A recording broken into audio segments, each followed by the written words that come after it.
ఈరోజు కూటమి ప్రభుత్వంలో ఒక పెద్ద కుట్ర జరుగుతోంది.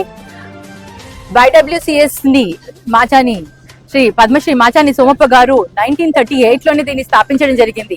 అప్పటి నుంచి ఎమగనూరు పట్టణంలో చేనేతలకి ఒక ఉపాధి కల్పిస్తూ వాళ్ళందరికీ కూడా స్వయం ఉపాధిగా ఉండాలని చెప్పి కొన్ని ఆస్తులను, కొన్ని స్థలాలను కూడా ఈ YWCS లో పెట్టి ఎన్నో 88 సంవత్సరాల నుంచి YWCS ని రన్ చేస్తుంటే ఈ రోజు కొత్తగా ఏదో మార్కెటింగ్ చేస్తామంటూ ఆప్కోకే దిక్కులేదు. మార్కెటింగ్ అక్కడ ఎవరు కొనే ఇదే లేదు. అలాంటిది ఈ రోజు ఆప్కో వచ్చి YWCS ఏదైతే ప్రాఫిటబుల్ ఉందో దాన్ని విలీనం చేసుకుంటామనేసి రావడము నిజంగా దురదృష్టకరము. YWCS కే ఆప్కో ఎన్నో లక్షల డబ్బు అప్పుబడి ఉంది. ఫస్ట్ అది తీర్చండి, ఆ తర్వాత మీరు ఏదైనా చెయ్యొచ్చు. ఈ రోజు చేయడం నిజంగా దురదృష్టం.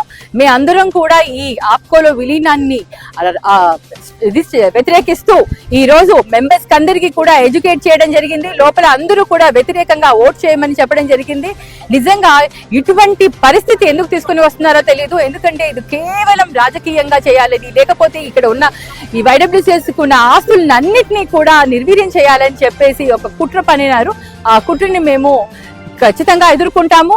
న్యాయం జరిగేంత వరకు మేము పోరాటం చేస్తాము. అట్లాగే న్యాయస్థానాలను కూడా మేము ఆశ్రయించి తప్పకుండా ఇది ఇండివిజువల్ గా మాచాని సోమప్ప గారు ఏదైతే పద్మశ్రీ మాచాని సోమప్ప గారు స్థాపించారో ఇది ఎమగనూరు ప్రజలకు గుర్తుగా ఎల్లప్పుడూ ఇలాగే ఉండాలి.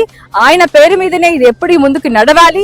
దీనికి ఇంకా సహకారాలు అందరూ కూడా చేనేతలందరూ కూడా అందిస్తాము. మేమందరం కూడా దీన్ని అభివృద్ధి పదంలో ముందుకు తీసుకుపోయేదానికి ప్రయత్నం చేస్తాం. కానీ ఆప్కోలో విలీనానికి మటుకు మేము ససే ఒప్పుకోము. అసలు దీని గురించి మేము అసలు వ్యతిరేకిస్తూనే పోతాము. మేము ఈ పోరాటంలో విజయం సాధించేంత వరకు ఎంతవరకన్నా మేము పోయేందుకు సిద్ధంగా ఉన్నారు. ఈ రోజు ఎమగనూరు చేనేత ప్రజల మనోభావాలతో ఈ రోజు కూటమి ప్రభుత్వం ఆడుకుంటుందని మటుకు ఖచ్చితంగా చెప్పగలుగుతాను. కూటమి ప్రభుత్వానికి ఇటువంటి ఏదైనా మంచి చేయాలంటే మంచి చేయండి, కానీ ఇటువంటి కుట్రలతో కూడిన మటుకు చెయ్యకండి. మాచాని సోమప్ప గారు మాకు ఇక్కడ బ్రాండ్ అంబాసిడర్ చేనేతలకు. ఆయన ఏదైతే స్థాపించిన సంస్థలు ఉన్నాయో వాటి జోలికి మటుకు రాకండి. వాటికి వీలైతే సహాయం అందించమని మటుకు కూటమి ప్రభుత్వానికి నేను కోరుకుంటున్నాను. లోకల్ ఎమ్మెల్యే గారు ఏవేవో మాట్లాడుతున్నారు. చేనేతలకు ఏదేదో చేశానని. తండ్రి చేసిన పనులు తప్ప ఆయన స్వయంగా ఏదైనా చేశానని చెప్పుకునే పరిస్థితి ఈ రోజు లేదు.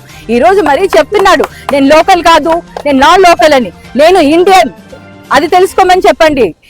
మనం ఎక్కడి నుంచైనా ఎవరైనా రావచ్చు. ఈ రోజు చేనేతలకి నష్టమైతే మొత్తం ఆంధ్రప్రదేశ్ నుంచి చేనేతలు అందరూ కూడా వచ్చి ఇక్కడ యుద్ధం చేస్తారు. కానీ ఈ లోకల్ నాన్ లోకల్ కాదు. ఇది ఆయన తెలుసుకోవాల్సింది ఒకటే ఉంది. ఈ రోజు ఆయన ఏం చేశాడు చేనేతలకి అది చెప్పమనండి.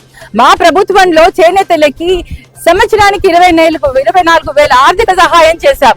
మరి ఆయన మొదటగా ఎమ్మెల్యే ఉన్నారు కదా, చేనేతలకి ఏం సహాయం చేశాడు? చేనేతలను అవమానించడం తప్ప ఎప్పుడైనా సహాయం చేశాడా? ఈ రోజు ప్రశ్నిస్తున్నాడు. మాట్లాడినంత మాత్రాన ఎవరు కూడా ఆయన మాటలకు ఎవరు ఇక్కడ మెస్మరైజ్ అయ్యే వాళ్ళు ఎవరూ లేరు. ఖచ్చితంగా చెప్తాను ఎమ్మెల్యే గారికి, చేతనైతే వీలవుతే చేనేతలకు సహాయం చెయ్యండి, అంతేకాని మీరు తప్పు దారిలో తీసుకుని వెళ్ళొద్దండి అని మటుకు ఖచ్చితంగా నేను తెలియజేస్తున్నాను.